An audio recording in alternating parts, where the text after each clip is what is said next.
Magandang balita para kay Vice President Sara Duterte. Ang Korte Suprema nag-decide na doon sa motion for reconsideration ng mababang kapulungan tungkol sa impeachment case na final nila na dinismiss ng Korte Suprema. Nagbigay ng rason kung bakit hindi mapagbibigyan yung motion for reconsideration.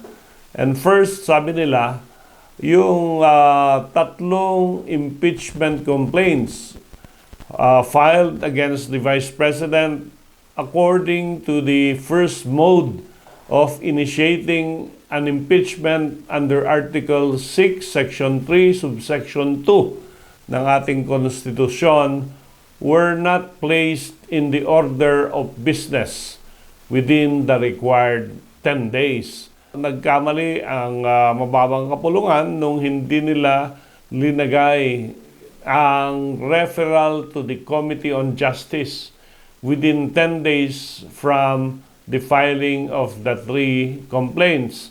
At ang sinasabi dito, under the House rules and even under the Constitution, pag nag-file ka ng impeachment complaint doon sa Office of the Secretary General, the Secretary General should immediately refer it to the House Speaker at yung Speaker dapat i-calendar na niya sa order of business yung pag-refer sa Committee on Justice.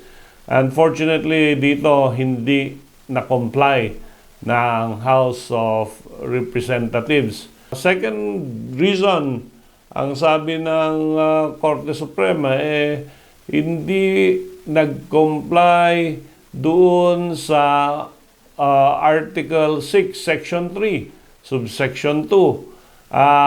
Sinasabi dito, an impeachment is deemed initiated for the purposes of the 1-year ban. So, kailangan initiated.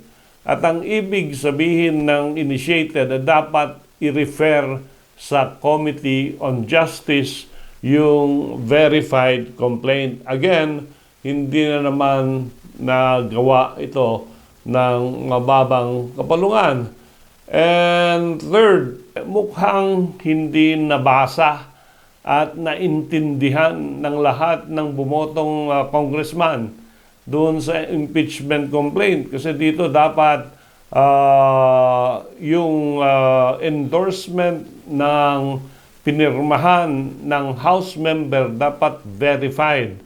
Pangalawa, dapat i-attach ng committee lahat ng dokumento doon sa complaint at doon sa verification sa congressman. Ibig sabihin, magbasa naman ang ating mga congressman bago nila pirmahan yung ganong complaint. At ang fourth reason mukhang hindi nabigyan ng due process si Vice President ng mababang kapulungan. No, instead of referring it to the committee, nagboto lang sila, nagbilang ng 1/3 at yun na yun. They did not give her time to dispute, to present evidence in her behalf. Sabi dito yung operative fact doctrine na sinasabi ng mababang kapulungan ay hindi pwedeng i-invoke sa kasong ito dahil unconstitutional yung procedure na ginamit. So, this impeachment case now is dead in the water.